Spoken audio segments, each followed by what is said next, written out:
All right. Well, welcome to the show. Welcome to episode 676 of the podcast. I'm your host, RJ Carbone. You are listening to BD4. Um, if I have like this upbeat tone throughout this episode, and this is an episode where we're discussing a series loss, 3 out of 4, um, in Baltimore for the Yankees, it's because I'm literally recording this episode directly after watching the Knicks advance, um, beating the Philadelphia Sixers in Game 6. So if I'm like coming off as excited, happy, it's obviously has nothing to do with this mediocre, good but not great Yankees team. So just a little bit of a disclaimer. Let's get into our intro though, and we'll talk Yankees, Orioles. Let's go. Welcome to the podcast. I'm your host, RJ Carbone. You are listening to BD4, where there's no better way to get your Yankees and Knicks analysis. We also do MMA. Yanks every series, Knicks every game, MMA on occasion. Let's get to it. Anthony for three. Bang! That one goes down, and the game is tied. I'd like to take this chance to apologize to absolutely nobody. The Yankees are champions of baseball. Shaking and baking right here on the neophyte. U.S. trying to close the show. She was doing a great job of feeding. It's over.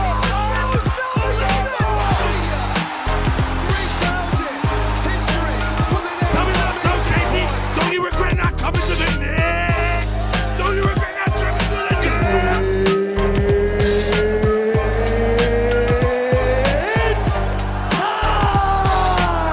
Game over. World Series over. Yankees win. The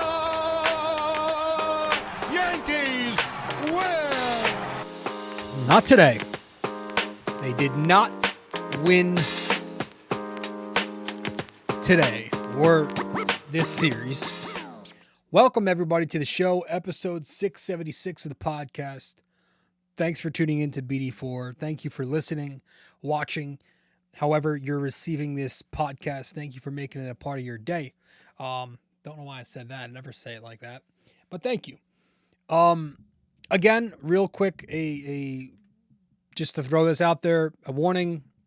If I come across in this episode as upbeat, excited, happy, joyful, it's because I'm recording this Yankees episode right after watching the Knicks beat the scummy Sixers in Game 6 to advance to the second round.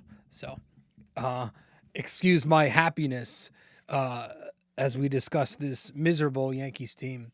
No, but it's not good. And we're going to talk about it. The Yankees were taken care of in Baltimore this past week, losing 3 out of 4. They lost games 1 and 2, took game 3. Then they lost the fourth game of the series this afternoon in the getaway game. Always love those midday games in the middle of the week. Christ. Yeah, so they lose 3 out of 4 in Baltimore. This was a team I considered this to be the first true test of the year. Obviously, we'll have to see how the rest of the season goes for Houston and Arizona. They could still become good teams, but Baltimore's legit. Everybody knows Baltimore's legit, and they won the division last year by a pretty good margin, and you were hoping that the Yankees could come out of this series still in first place, which would mean at minimum a split. They could not split, so now we're going to talk about why they didn't. And it was a disappointing series, but I did enjoy the broadcast this series for a couple of reasons. One, I'm a very big fan of Joe Girardi. Towards the end there, he kind of got on my nerves as a manager. But it's been a while. I do miss him. It's nice hearing his voice, man. And I just love to see him. I love having him be a part of the Yankees again. So I hope he's doing a lot more series this year. It'd be great. I really do appreciate his insight. I appreciate what he did for the Yankees when he was here too. Won them a championship right away in 2009.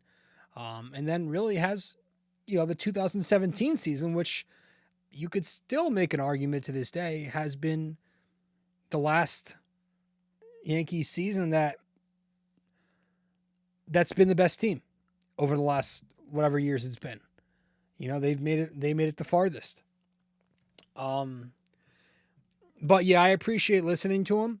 I like his insight, especially when he talks about catchers, obviously as a former catcher, but yeah, he has some good things to say. And I keep forgetting, 2017, he managed Aaron Judge.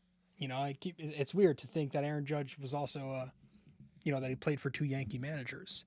But I enjoyed listening to him. And then in game 3 for the win? Ken Singleton was in the ballpark. They they kind of searched him out. It looked like he was trying to hide because he was alone in an empty section, just chilling, watching the game. Meredith goes over, and this was actually on the Prime broadcast, but she's talking to him, and then she's asking, is there any second thoughts? Does he want to come back? And he's pretty set on retirement, which I would love for him to come back, though, man. He was my favorite Yankee analyst in the booth there. I love Kenny. He seems like a really good dude. He was a great player, and he was just as excellent in the booth. But it was cool seeing him, and they asked him at the end if he could give the Yankees fans one more look out, and he kind of half-assed it, just get the fuck away from me. It was pretty funny, but yeah. In-house stuff. Alex Verdugo missed the first 3 games of this series due to paternity leave. You could definitely tell the Yankees missed him. John Birdie started a rehab assignment this week, stopped it because of a bad back, but he's expected to revamp soon. And then Nick Birdie in the bullpen, I think he's appearing in rehab games soon. Garrett Cole, there was an update on him just recently. He did some heavy throwing yesterday, got through it no problem. They asked one reporter asked Aaron Boone if All-Star break was a possibility for a return. He didn't really give an answer for that, but just about an hour ago, maybe not even, Garrett Cole told reporters that he is aiming's one thing, but he's aiming for a mid-June return, which would be a month before All-Star break. So I expected the second I heard this, and when I sat on it and, first recorded it and talked about the Cole injury, I was saying I would like for him to be back in July. I was saying around All-Star break is probably a possibility. So if he can come back a month earlier than that, that's a huge win, especially with Jason Dominguez also progressing. And then DJ LeMahieu, there's still no update, but he feels great. So take that as you will, because he's always going to say that. Let's get to the series. Again, the Yankees dropped 3 out of 4 at Camden Yards. Awesome ballpark, by the way. I've been there a while ago, but it's you always hear good things about the ballpark. It's just a nice place. And it's full of Yankees fans because we're everywhere. Let's talk about this series. We'll do that when we return from our first break. Be back in about 15 seconds or so. Hey there. Thanks for listening in so far.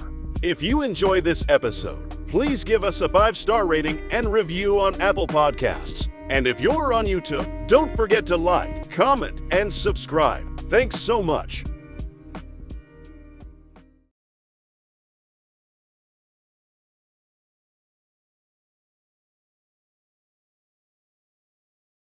Welcome back to the show, episode 676 of the podcast.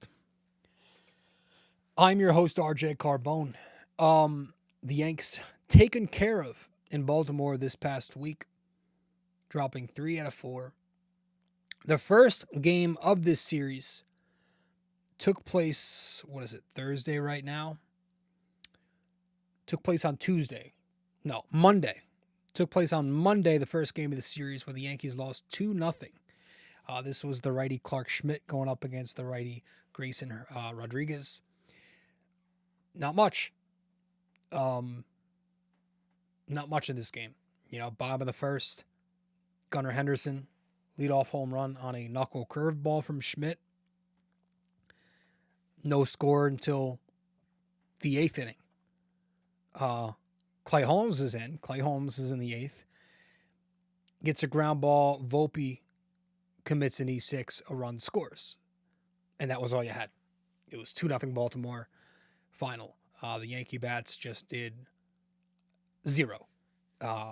No runs, 7 hits, 6 of them were singles, 3 walks only 3 strikeouts, but they were 0 for 8 with runners in scoring position.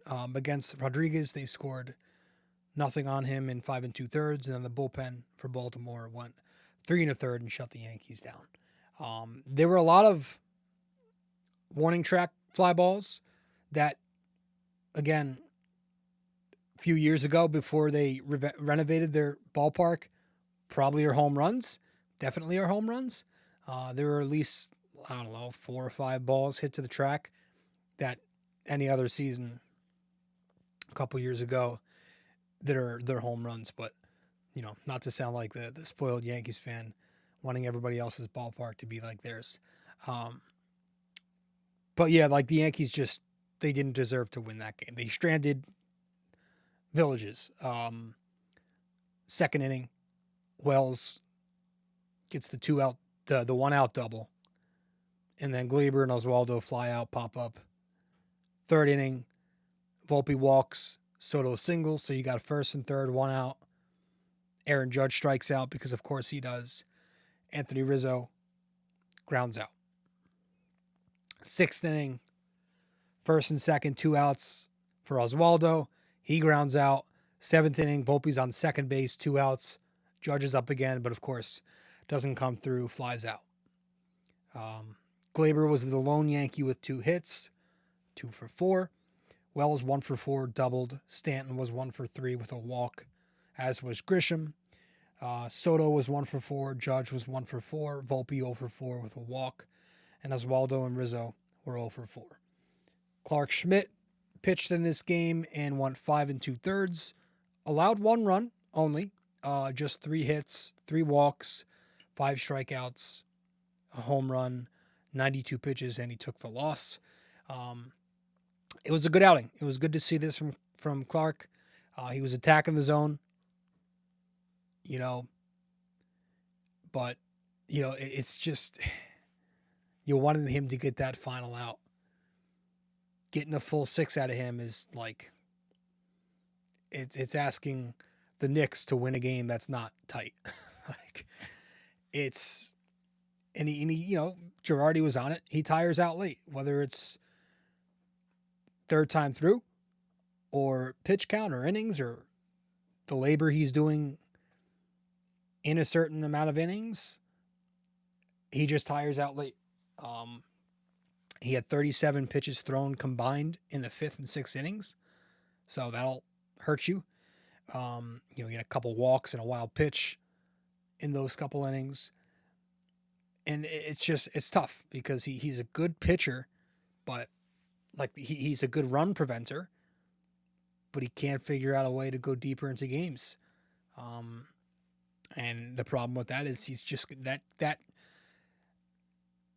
that's been a theme with a lot of guys in the rotation, and it's just going to wear out the bullpen.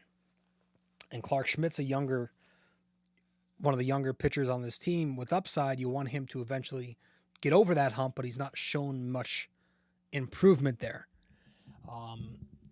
In the bullpen in this game had to go 2 1/3. 1 run, no earned. 1 strikeout. It was Santana to Ferguson to Holmes. And that was game 1. Again, 2-0 Baltimore. 2-0 Baltimore.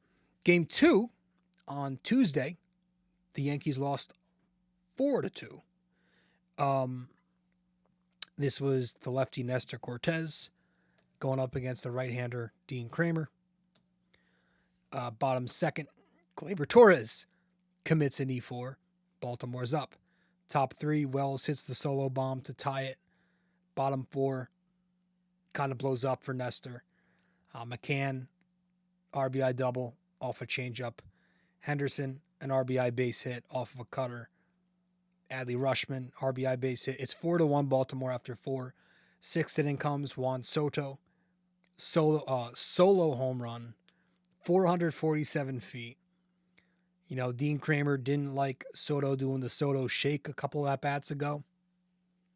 So after hitting his home run, Soto stares him the fuck down. I love that it was in a loss. It's just going to make people pissed off and triggered. But, yeah, it was funny to me. But that was it. Yep, they lost 4-2. 2 runs on 5 hits for the offense. 2 extra base hits, 4 walks, 8 strikeouts, 0 for 1 in scoring position. Dean Kramer won 7, allowed 2, and the Baltimore bullpen, 2 innings, no runs. Some really bad offense in this game produced by the lineup. They grounded into 3 double plays in the first inning. Soto draws a 1-out walk. Judge pounds it into the ground for a double play. In the second inning, Stanton with a leadoff walk. Rizzo grounds into a double play. And then in the 6th inning, after Judge walks after the Soto home run, but Stanton comes up and he bounces into a double play. Some really bad at-bats. The 9th inning, oh my God. You had the Stanton strikeout on a slider that wasn't even in the fucking frame. And then Rizzo strikes out on 3 pitches, swinging at a fastball above his head. So it was rough. Soto was 2 for 3 with the homer, a walk, and an RBI. Wells was 2 for 3 with the homer and an RBI. And then Volpe was 1 for 4. No other Yankee hit. Judge, Stanton, and Grisham did walk. Nestor Cortez, 6 innings, 4 runs, 8 hits, couple of walks, 5 strikeouts, no home runs allowed, 92 pitches, and the loss. Yeah, there was some bad luck, like, the infield singles, some suspect defense, but a lot of the time he was in there, he was giving up some hard contact. So it wasn't his best outing. Really, he didn't really have a pitch working. Every pitch he was throwing was getting hit around some. The changeup was getting hit a bunch. The four-seamer was getting hit a good amount. The cutter was getting hit a good amount. The sweeper, even that was hit once or twice. Didn't really have a pitch going for him. Wasn't really in a rhythm. But at the end of the day, Nestor's worst outings this year have been bend but not break. He's just not getting run support. And then Luke Weaver was the only one out of the pen, came in relief for 2 innings, no runs, 1 hit, 3 strikeouts, and that was really it for Game 2 of the series, where the Yanks lose 4-2. The lone win in the series for the Bombers, Game 3, where the Yankees won 2-0. Luis Hill, the right-hander, going up against the right-hander Corbin Burnes. Corbin Burnes, obviously was a potential target in the offseason, and the Yankees decided not to trade any prospects for him. And I'm still very hurt by that. I wish they did it. Because they have enough. They had enough. The bats, like the 5th inning, that was it. The 5th inning, you get the Oswaldo Cabrera line drive, 2-run home run off Burnes. The ball gets stuck in the fence on the foul pole there. And that was your only offense. Oswaldo, he was 2 for 3, stole a base, but the Yankees just those 2 runs on 4 hits, a walk, 8 strikeouts, 0 for 3 with runners in scoring position. Burnes went 6 innings, 2 runs. The Yankees scored no runs in 3 innings on the Baltimore bullpen. Soto 1 for 3 with a walk, couple stolen bases. Trevino 1 for 3. Everybody else was 0 for. Volpe struck out 3 times. Volpe, Judge, and Stanton really had some awful at-bats against Burnes in this game. Took care of the Yankee lefties too. Rizzo he had some really bad at-bats. Starting for the Yankees in this game was Luis Hill, but we'll talk about him later.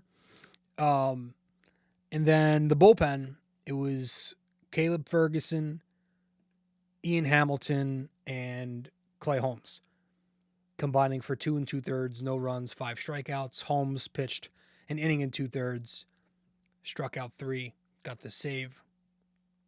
And that was, I mean, game 3 didn't have much. Just 1 inning.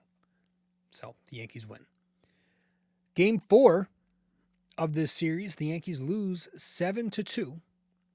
Carlos Rodon, the lefty, going up against the right-hander Kyle Bradish. And I'm pretty sure this was his first start back from the arm injury for Kyle Bradish. And he definitely won this battle. Damn, did he win this battle. Fucking Carlos Rodon. I was just talking to one of my buddies before the game, or at the beginning of the game when Rodon looked good. And he was like, hey, you're right about Rodon. He's looking good this season. I'm like, I told you.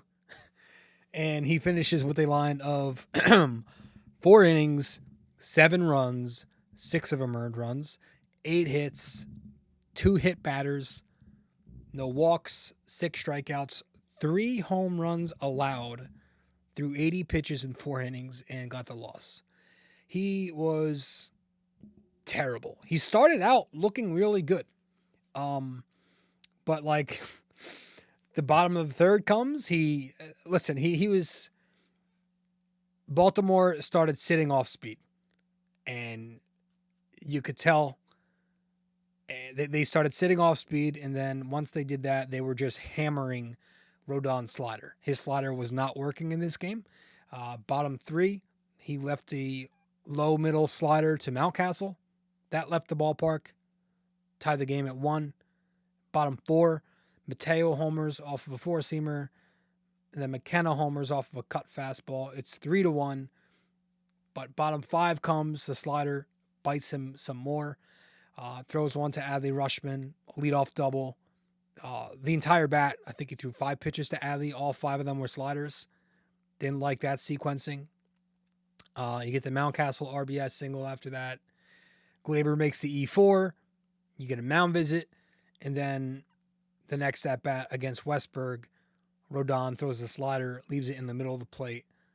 And that's when you get your RBI triple. Right there, he was pulled for Marinaccio. And then Mateo gets the sac fly, and it's 7-1, all on Rodon's line. Like the 4-seam was really the only so-so pitch for Carlos. He used that to escape the second inning jam where he had bases loaded, nobody out. But the slider was bad, and no pitch was really great. That was Carlos Rodon's outing. Again, I'll say it. He's had a good year. I just need some consistency. I need him to string together 3 or 4 starts, 3 or 4 good starts. And certainly didn't do that here. The bullpen, Marinaccio and Tonkin. So your low leverage guys combined for 4 innings, no runs. And the Yankee bats, again, did nothing. 2 runs, 6 hits, 3 extra base hits, 3 walks, 11 strikeouts. Kyle Bradish only won 4 2/3 in his first game back, but I'm sure they're limiting him. 1 run. And then the Baltimore bullpen, 4 1/3, 1 run. The Yankees couldn't touch these guys all series. They had 2 innings in this game where they gave you minimal offense. You had the Rizzo RBI base hit in the 3rd to make it 1-0, and then you had the garbage time home run from Torres in the 6th, his first of the season. Little trade value home run. It was 7-2 after that. But the Yankees continuing to leave runners on base, and they were 1 for 6 with runners in scoring position. They grounded into 2 more double plays in this game. Top of the first, you had the bases loaded with 2 outs. Verdugo grounds out. It's good to see him back in the lineup. Top 4, Verdugo gets a base hit. Oswaldo bounces into a double play. Top 5, Soto, the 2-out triple. And then Judge walks. So you have first and third for Anthony Rizzo. He pops it up in the infield. Top 6, after the Torres home run, Verdugo walks. But again, Oswaldo Cabrera hits into a double play. And then the 7th inning, you got the 2-out walk for Soto. Judge strikes out. So, very, very minimal offense. and it's something that we'll touch on in this episode. So those were the 4 games of this series. Once again, the Yankees dropped 3 of them. So let's talk more about this series when we return from our second break on BD4, episode 676. Stay with us. Be right back. You can follow us on social media as well. On Instagram, we're at BD4Pod and at Rob J. Carbone. On X, we're at BD4Pod and at RJCBD4. And on Facebook, we're BD4.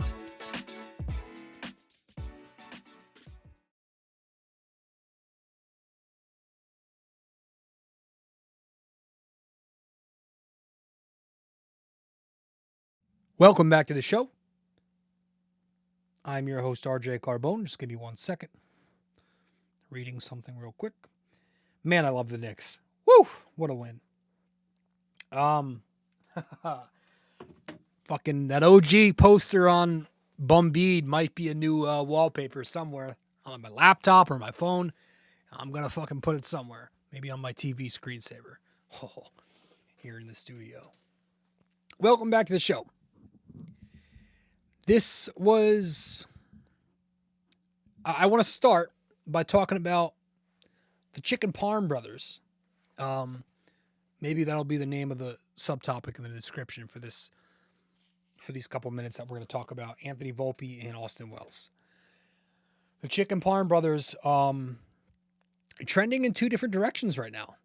You know, you got Austin Wells out here showing some life after a dreadful start to the year where he was all the way down to 80 cents with the batting average, showing a lot of life, you know, and for a while it got, like I said, it was dreadful. Like, you kept hearing that his expected numbers were good.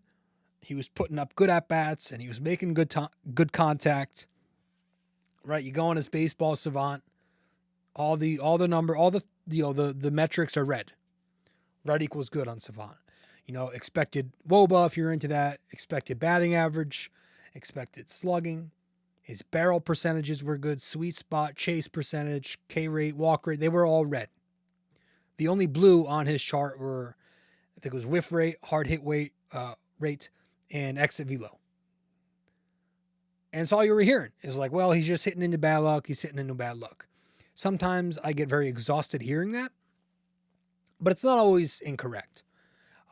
And you're starting to see those indicators come to fruition now, that he's starting to get rewarded for some of these good at-bats and some of the hard contact he's making, because his numbers entering today, he was 0 for 3 today, but his numbers in the last 8 games before today, Austin Wells, a 318 batting average, 464 OBP, 546 slug, and a 1010 OPS. 3 extra base hits, 2 doubles and a homer, 6 walks at a 21% walk rate, and just 3 strikeouts and 11% K rate. That's all in his last 8 games entering today. You can see it, you know, I see the potential. I see the upside. You got a fastball on the inner portion of the plate in this series, turned on it just enough, left the ballpark. I can see it, man. I've always been high in the beginning of the season. My predictions blog that I wrote, I said Austin Wells going to hit, I think I said either close to or over 20 home runs. And not just that, I can see him being a high batting average, high doubles hitter. Just the swing he has, it's tailor-made for a line drive contact hitter. You know, he's got such good recognition of the strike zone. He's mature for his age. He is 25, but I see it in him where I think eventually Austin Wells, and I like this hitting coach we have, could become a 260s hitter who could give you 30 doubles, 20-something homers. Like, I really see the extra base hit in his bat. So he's coming around, hopefully. That's a big bonus if he starts to hit, because Jose Trevino is also hitting, you know? And Austin Wells' defense continues to have ups and downs, the good, the bad, and the ugly. You know, he did throw a runner out this series. His arm strength isn't good. He's been getting run on all year, but he does have he rates high in pop time. His blocking needs a lot of work. That's something he's going to have to improve in. But he is an elite framer. He's, I think, the 91st percentile on Baseball Savant when I looked. But he's looked good, Austin Wells, and I hope that he continues to play. And I would like for him to not just be lefty on righty, but I would like for him to see some lefties, because I don't want him at a young age to just be conditioned to being this platoon bat. But it's hard. It's difficult right now with, again, Jose Trevino hitting like he is. But yeah, then you go to Anthony Volpe, who is trending downwards at the moment. He's not hitting as consistently, but to me, it's the diminishing power right now. Now, I'm not, listen, like, I understand he's a leadoff hitter, and we don't want Anthony Volpe chasing home runs. I get that. I've been on that since the beginning of the offseason. It is 2024. You do need some kind of standard, right? You do need some power. Every guy, every bat, unless you're Luis Arias and you bat 400, you need some kind of power. And Anthony Volpe in his first 15 games was he had a 554 slugging. Anthony Volpe in his last 16 games entering today has a 238 slugging percentage. So that's not good. You need to be higher than that. I don't need him hitting 25 homers. I don't need him having a 500 slug, but you need to get that somewhere in the 400s. And,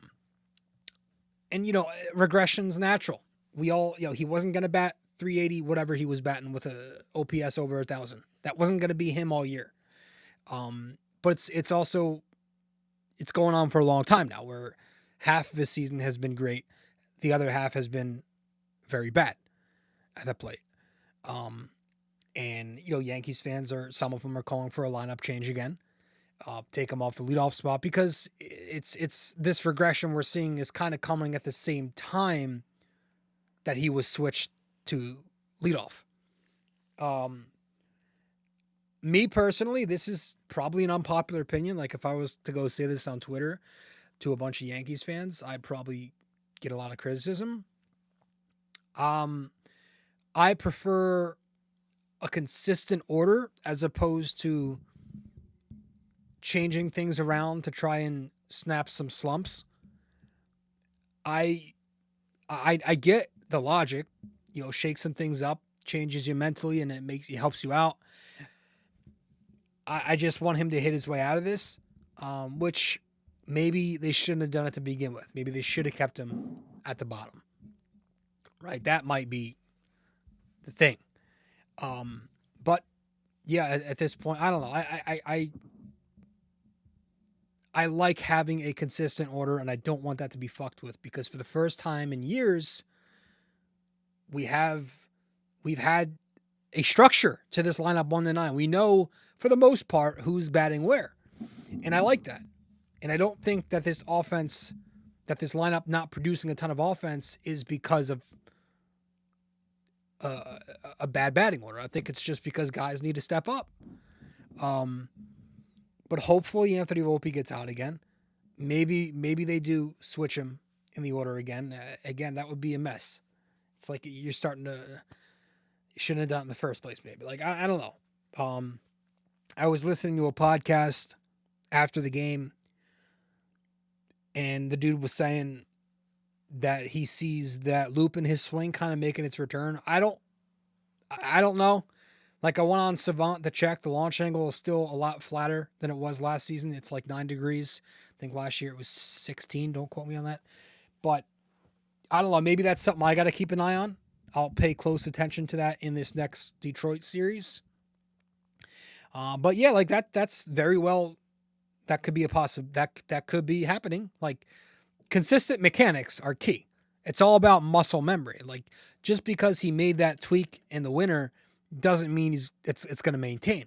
Like, this is not MLB The Show where you can pick a batting stance and that's the automatic stance you have no matter what.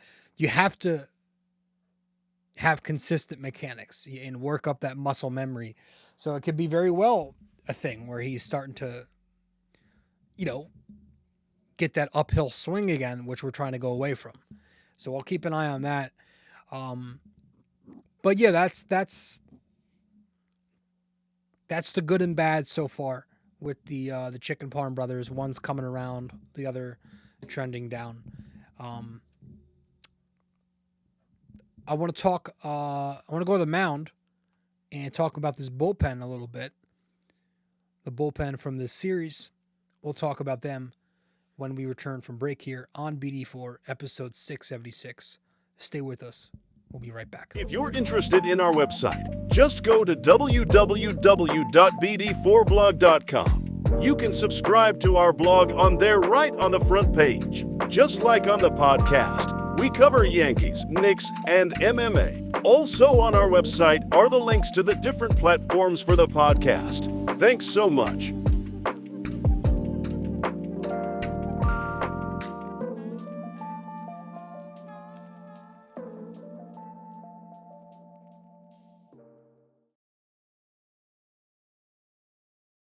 Welcome back to the show, episode 676 of BD4. I'm your host, RJ Carbone. Appreciate you tuning into the show.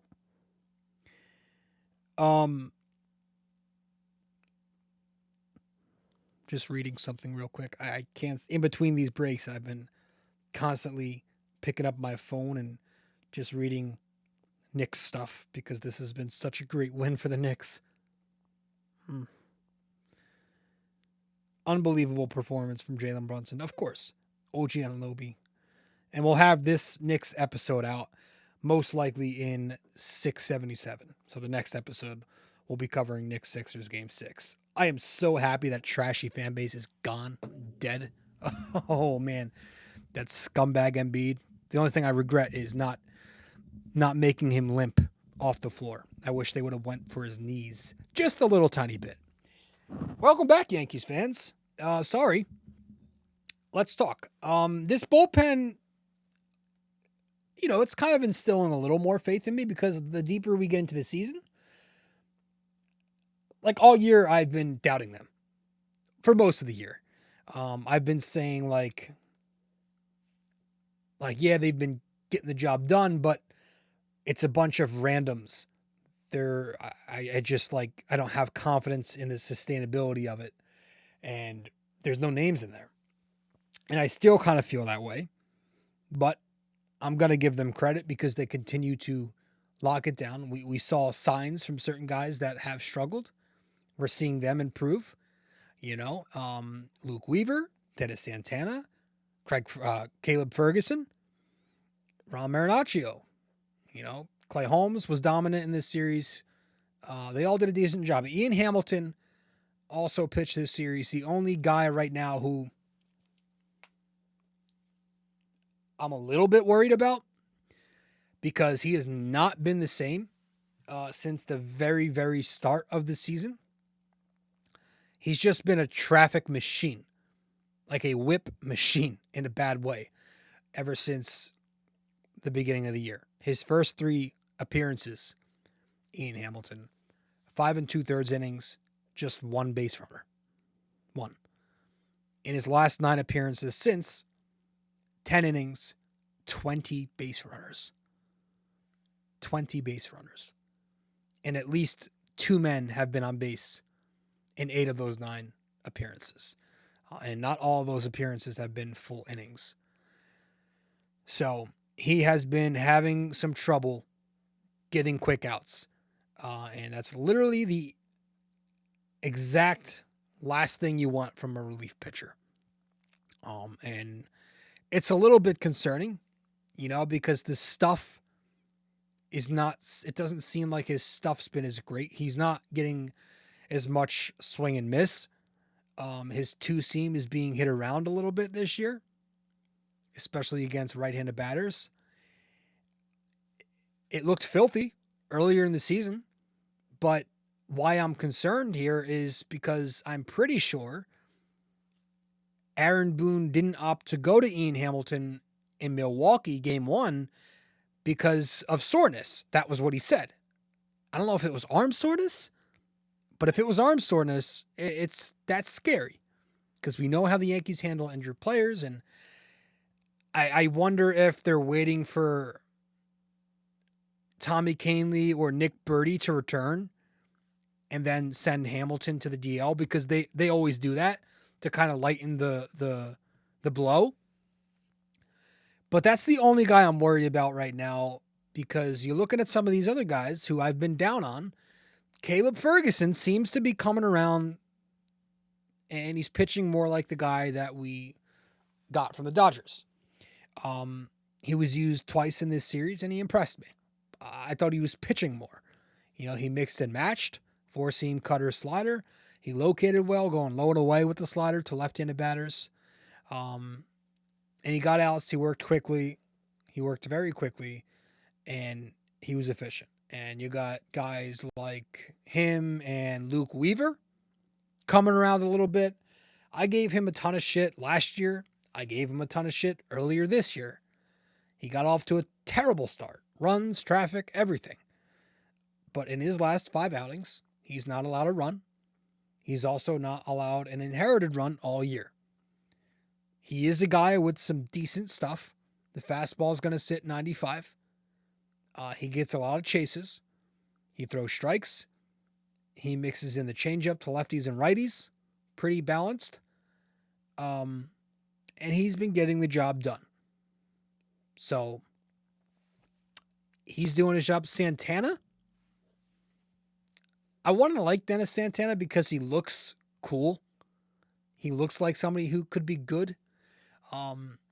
He's had some rough outings this year. He's also scoreless in his last 4 appearances. And then Ron Marinaccio, who hasn't really earned himself into a high leverage role yet. He doesn't overwhelm with stuff. It doesn't seem like the Yankees love him. I'm always going to be a big fan of Marinaccio because he's a Jersey Italian. But I like his changeup. I think he's got a very nice changeup going low and away from the lefty. Dot in the corner there. Got that arm side run to it. Pulls the string on it. I think it's a good pitch. And Ron Marinaccio on the year has done well since getting called up. 9 2/3 innings, just 2 runs. So, and then Clay Holmes, who he's been phenomenal.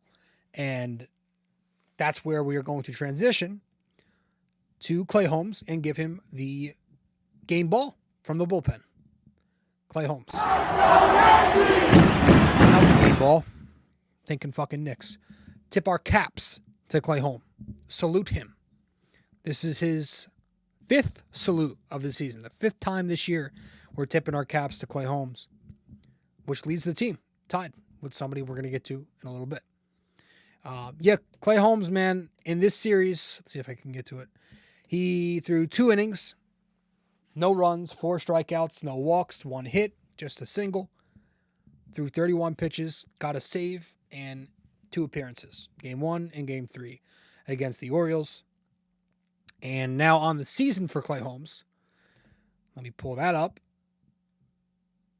1-0 with a 0.00 ERA, a 0.93 whip. That's key for me because Clay Holmes. 15 innings, 16 strikeouts, only 1 walk, 13 hits, 2 hit batters, 10 saves in 11 opportunities, and that's across 15 games. So it's good to see this, man. I mean, and he looks amazing lately. And I gave him a lot of criticism last year. I gave him a lot of criticism earlier this year. Just because, he let up some inherited runs in the Toronto series, the Houston series. He got saved by the by the Yankee defense. He had a very high whip earlier in the year. He was putting some traffic on the bases, and I just, for a closer, I don't prefer that. And I still have my questions on him long-term as a 9th inning guy, but, he's, at the same time, I'm like, am I just, spoiled because of who we've had as Yankees fans in that ninth inning role, and he has been just dominant recently. He still has not allowed an earned run on the season, knock on wood. Reminiscent of, I think, 2 years ago when he had a ridiculous ERA for like the first half before that Reds series. And you're seeing Boone go to him earlier in the game twice in this series, in game one, and then he went to the 5-out save for Clay Holmes in game 3, which is funny because you go to the Milwaukee series prior to this series, his excuse in game 1 for not using Clay Holmes because he didn't want to overuse him. So it was interesting. But he went to him and it paid off very much.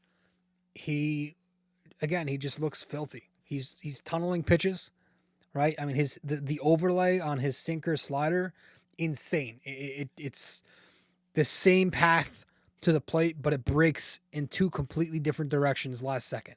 And it's impossible to hit that. It's impossible to hit that bowling ball sinker, right? You've heard people talk about that when the Yankees had Zach Britton. Bowling ball sinker, right? 97, a ton of sink, and then last second break. It's got a little bit of arm side run to it. It's like just a really good pitch. And then he's been going to that slider a lot more lately, and that's been filthy, right?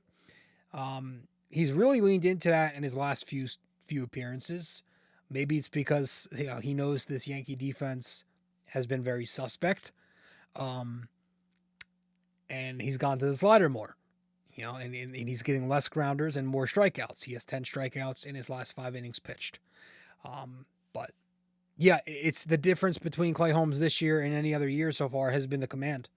It's all about his command. When he's attacking the strike zone with the sinker, his slider just plays off it that much more, so he's, again, much less walks this year, only 1, knock on wood.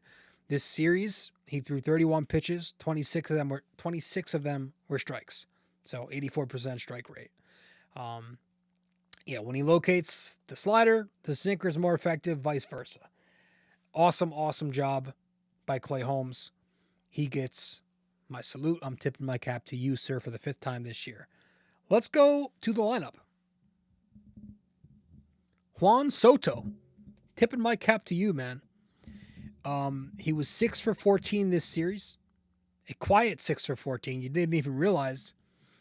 Batted .429 with a 1286 OPS, a triple, a home run, RBI, 2 walks, 3 strikeouts, a run, 11 total bases, and 2 stolen bases in this 4-game set. Juan Soto on the season for the Yankees, let me pull this up, a .331 average, a .441 on base, 589 slugging, giving him a 1030 OPS. He has 6 doubles, a triple, 8 home runs. That's awesome. The extra base hits. 25 RBIs, 26 walks, 20 strikeouts. That's cool. In 33 games, he has 4 stolen bases. Continues to just, what else is left to say about Juan Soto right now? He's either getting on base or driving in a run every time. Actually, in these 33 games, I'm pretty sure, I went and did the math earlier, I'm pretty sure I counted just 3 games where he didn't do either of those. Only 3 of the 33 games he's played in, Soto has not driven in a run or got on base. So, consistently dominant. Consistently productive. He had 3 stolen bases in this, or 3 stolen base attempts in this series, 2 successfully. Maybe because he knows the Yankees are not hitting. I was listening to a little bit of John Boy earlier. He was saying, Burns is very slow to the plate. He's easy to run on. And also said that, it is a contract year. So, he's trying to show off the defense a little bit, the speed, other areas of weakness in the past. He's kind of improved in this year. So maybe that's it. But regardless, he's been great. And it'd be very nice if Juan Soto had some help. And I guess that's where we're going to transition and talk about the meat of the order not producing. 3, 4, 5 in the order not producing, right? It's just unbelievable how this Yankee lineup scored 30 runs in the final 2 games of the Milwaukee series. And then they play a 4-game set at Camden Yards and they score 6 runs in 4 games. Like, now I know they didn't have Alex Verdugo, but that is just bipolar to the max. You know, it's streaky. People are worried about it. I'm trying to stay patient and reasonable as best as I can. You know, people are concerned. Can it hit good pitching? Can it hit postseason pitching? I just think it comes down to one thing, one guy, rather. And if this guy starts hitting, then I think the lineup will be okay. And I think we all know who I'm talking about. Number 99, the captain, still not hitting much. And it's a little bit concerning because he's getting fucking meatballs. 93, 94 mile an hour meatballs down the heart of the plate. Just catching so much plate. And he's missing it. I mean, he's getting these dead center fastballs when he's ahead in the count. And he's fouling them off. He's late. The timing's not there. There's moments where he sits fastball, so he's selling out fastball, and he's still not able to punish it. And it's just there's been so many times where he gets a pitch and you're just, after he swings at it, you're saying to yourself, well, last year that's 470 to right field. Last year that's 470 to left field, center field, dead center. Like, that's not happened much this year. Now, we still got power numbers on the year, which is so funny. But the 200 batting average, I think it's below that now. That we are now, what? As I'm recording, it's past midnight, so it's May 3rd. Let's go. You know, again, like I talked about it before with Volpe, I don't love fucking with the batting order, but, you know, something as small as flipping him and Soto, maybe that's, you know, putting him back where he's comfortable at 2. Maybe that could help break this slump. I don't know, man. I just think you need to start hitting. You know, like, a lot of Yankees fans are wondering why this lineup's not hitting, and they're blaming Brian Cashman. This has been the only season where, like, we are, 30 whatever games in, 35 games in, 33 games in, and I don't think I've mentioned Brian Cashman's name in vain, at least when it comes to the lineup yet, you know, because I think he did fine with the batting order. Because it's not the same old shit in terms of on paper. Like, you have names. So it shouldn't be that same kind of feel as 2023, because you're not trotting out Jake Bowers and Willie McKinney and, I don't know, Franchi Cordero and Connor Falefa, Donaldson, Aaron Hicks. Those guys are all gone.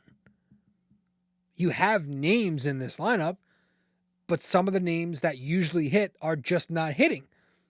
So again, it starts with the captain making $360 million. That guy's got to do his job. You know, Anthony Rizzo, kind of coming back down to earth. I was hoping that he would build a little bit off his last couple of series, but like Oakland and then Milwaukee have really been the only 2 series this season where Rizzo's done much. I'm hoping he still has stuff left in him, power left in him. He's having trouble catching up to high heat. You know, in the 9th inning of game 2, that was brutal.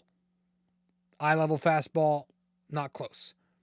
You know, they're throwing 2-strike fastballs up in the zone on him, and he's having trouble catching up. He's missing them. He only has 2 hits on the season against the high fastball if you go and check on Baseball Savant. Again, talk about the batting order. Should Anthony Rizzo, with the move to Verdugo cleanup and Rizzo in the 6th hole, I think that's the smart thing to do. This season, in 2 games, in the 6th spot in the order, Anthony Rizzo is 7 for 8 with 2 home runs, 2 doubles, 4 RBIs. So, maybe he's comfortable because he's taking on less responsibility. In his career, the 6th hole has been a small sample size, but he's had success in that spot before. And this year, when he's batting in the 4 or 5 hole, he's combined to hit 209 in 30 games. So 6 might be his spot. Keep trotting him out there with Verdugo back in the cleanup spot now. Maybe you'll get some production. But you're not getting much production from Gleyber Torres. He did hit his first home run today. Who cares? It was in a meaningless spot. But you need his game. You need him. Between the defense being as bad as that is, he's already had a couple of base running blunders because he's Gleyber Torres. And then the offense, if that's not going to be there, I mean, what the fuck good are you on the field? Gleyber Torres is supposed to be a guy who has this balance of power and contact in his game. A guy who's going to right center field with power and who can hit the gaps. But we have just not seen that guy at all this year. He looks much like the Gleyber Torres that we saw when he was kind of just in purgatory and wasn't doing shit for 2 or 3 years after the Juice Balls year. So he's not hitting. Hopefully that home run wakes him up. Giancarlo Stanton, I would like a little bit more production. Not production, but I would like the on base and batting average numbers to be a little better. But the run production's there. He's hitting home runs. He's driving in runs. So I'm not really complaining about Stanton. It's the meat of the order. It's 3, 4, 5. Judge, Gleyber, Rizzo, Gleyber, like those guys got to start hitting. On this team, I'm pretty sure only 2 guys have an OPS of 800 or better, and that is Juan Soto and Alex Verdugo. So you look at guys like Judge and Gleyber Torres. Now, Anthony Rizzo could very well just be old and washed. So although he's got the track record, he could just be not that guy anymore. But Judge and Gleyber have no excuse to be hitting the way they are. And if you get those 2 guys hitting, all of a sudden that's 4 guys, and that's going to change your offense entirely. And that's not unrealistic. That's sustainable too, because Soto, Verdugo, Judge, Torres are all guys who are young, or in the middle of their primes, if not young, and have track records of hitting. So it's those 2 guys. We need them to get going.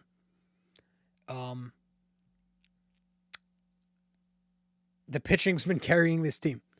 And one in particular that I'm really enjoying watching this season has been Luis Hill. And we are going to tip our caps to Luis Hill. Whoops. Tip my cap to you, sir. Luis Hill in this series. He pitched in game 3.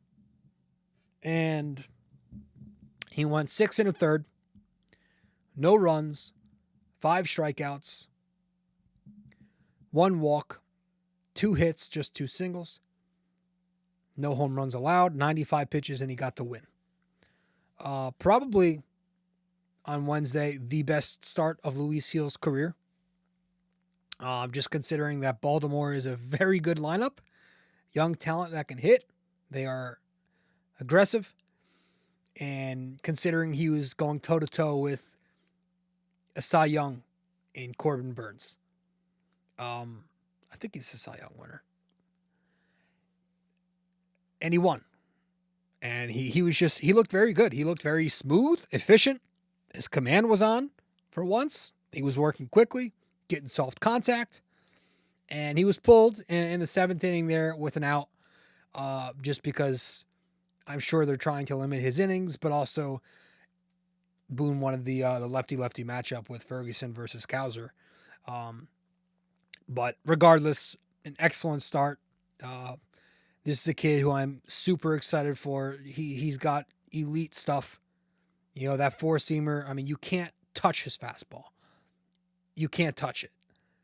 As long as he's throwing that shit for a strike, nobody's touching it. And the changeup looks good this year. That's now become his go-to secondary. The slider's become his tertiary pitch. But the changeup, he's going to that a lot more. And batters are only hitting at a 192 slugging percentage against that changeup this year. And I think part of the reason it's so effective because he's not only because he's complementing it with the fastball, but he's got more separation between the changeup and heater this season. That's been a thing I've been touching for a while now. Is in the past, Luis Gil hadn't, he was throwing 93 mile an hour changeups with a 97 fastball, right? In 2021, he only had a 3.8 mile an hour difference between the two pitches. In 2022, in a smaller sample, 3.9 mile an hour difference. But so far this season, that's up to a 6 mile an hour difference between the changeup and fastball velocity. And that's more what you want to see, right? It's hard to be such a deceptive pitch if it's so close in velocity to your heat. So I think that's a reason that it's become more effective. Maybe he's worked with Blake on that. Maybe that's a thing the Yankees have touched on. I don't hear anybody else talk about that ever. So I don't know. But it's been a great pitch for him, the changeup, and the slider is more of a pitch that he just shows. Like, hey, I have something else in my bag. I'll throw it here and there. But he's pitching well. And he's developing a nice battery with Jose Trevino. I'm noticing in 6 starts this season, his last 3 have all come with Jose Trevino. Some of his best starts with Jose Trevino. I'm thinking maybe the Yankees like the veteran and youth battery better than the youth and youth battery, right? Because you've got some experience to guide the way than if it was just Luis Gil and Austin Wells, 2 inexperienced players. But yeah, good start for Luis Gil. So I'm handing him, I'm tipping my cap to him, and that's his first of the year, his first salute of the season. Going back to the bats, I want, before we wrap up here, to talk about this bench. Like it just,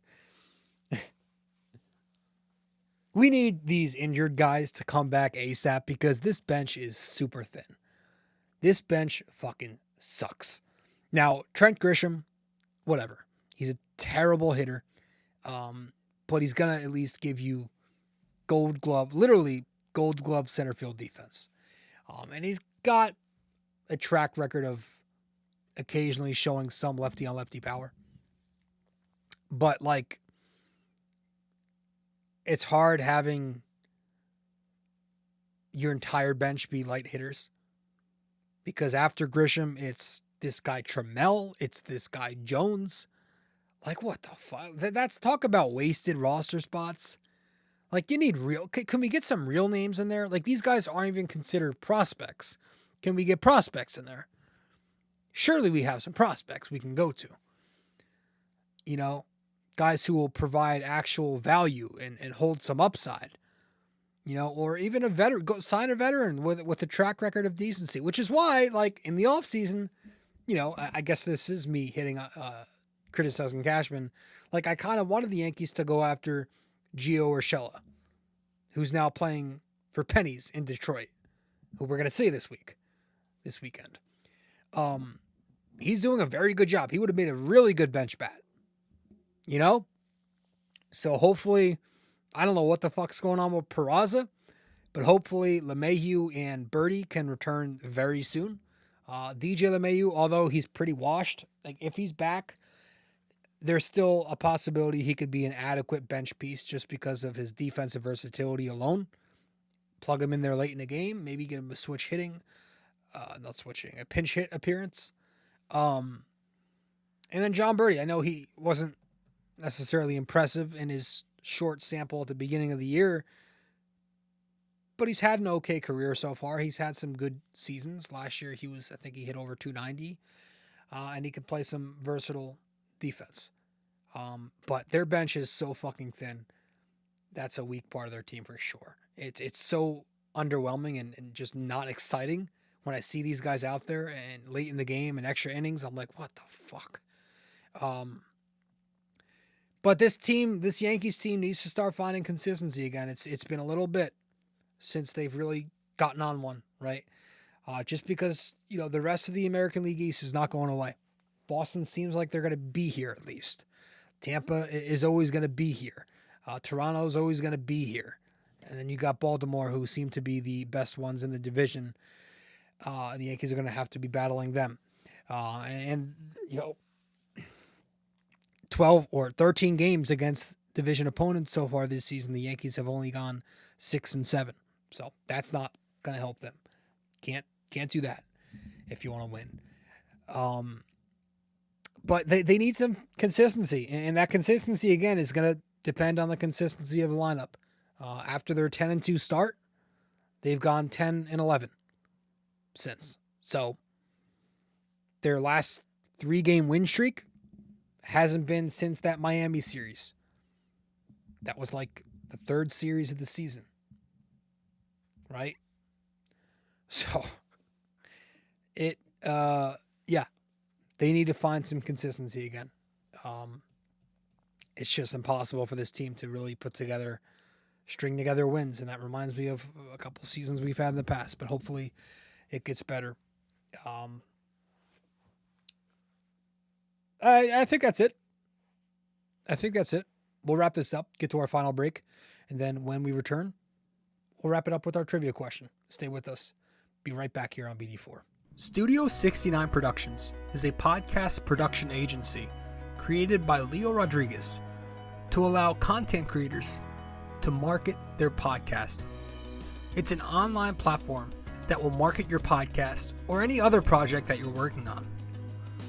Get in touch with Leo Rodriguez from Studio 69 Productions. You can find Studio 69 Productions on Instagram at Studio69NJ.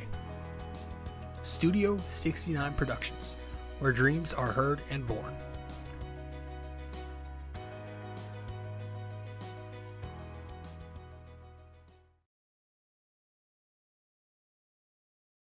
Thanks for listening to BD4, where there is no better way to get your Yankees and Knicks analysis. We also do MMA, Yanks every series, Knicks every game, and MMA on occasion.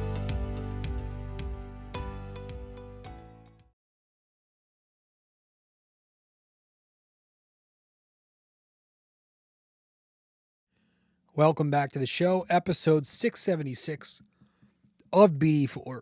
Excuse me. Of BD4. I'm your host, RJ. Let's wrap this up with our trivia question.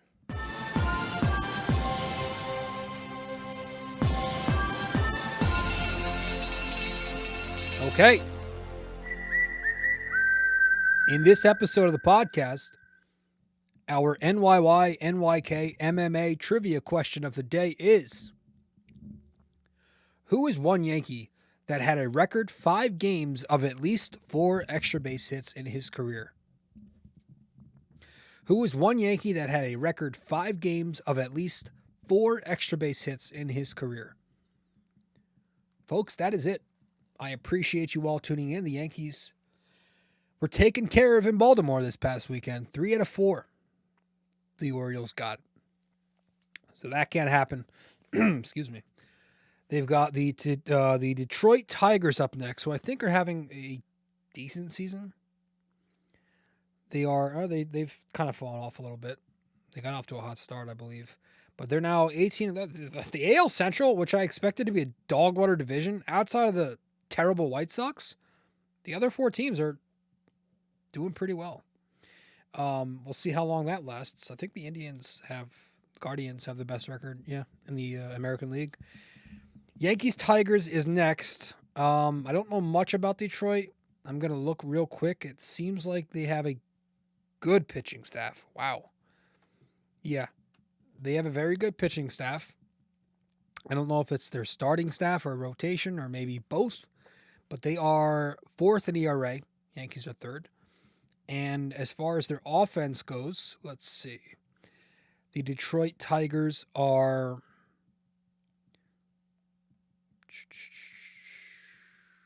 Where the fuck are they?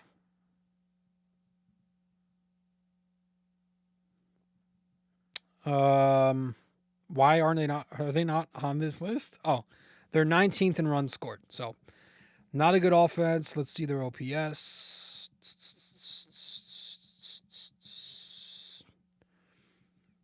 Wow. I'm slow. Here we go. I hate this MLB app. They destroyed it. So they're 19th in runs scored. They are 22nd in OPS. Home runs, they are 22nd in homers. So they're a very good pitching team. Pitching is what's getting them by. Similar to the Yankees. But the Yankees offense, as bad as it's been, is 9th in runs scored. Obviously, I'm sure the Milwaukee series had a lot to do with that. But your pitching matchups for this series, let's do that real briefly. You have tomorrow, 7 p.m. game. It's Stroman versus Olsen, who is 0-4, but he's got a 3.18 ERA. And then after that, it's a 3-game set. You got your 2 afternoon games on the weekend. Schmidt versus, don't know who this guy is, Casey Mees. And then after that, Sunday, you have Nestor Cortez against that guy Screwball. I remember him from last year. He's a pretty good pitcher for them. So those are your 3 matchups. Yanks Tigers coming up. As for this episode, Yanks Orioles. We'll wrap it up here. Thanks all for tuning in. Appreciate it. I'll see you in 677. Talking Knicks Sixers Game 6 victory. Going to the second round. And oof. I'll save my thoughts for that. Thanks all. This episode was brought to you by Anchor. Hey there! If you stayed the entire way through, we thank you immensely for it. We hope you enjoyed this podcast and that you come back for the next episode real soon. Don't forget to like, subscribe, comment, download these episodes, and share them with your friends as well. BD4 is a 5-star podcast simply because of you. And we'd like to keep it that way. Have a wonderful day. Go Yankees and go Knicks!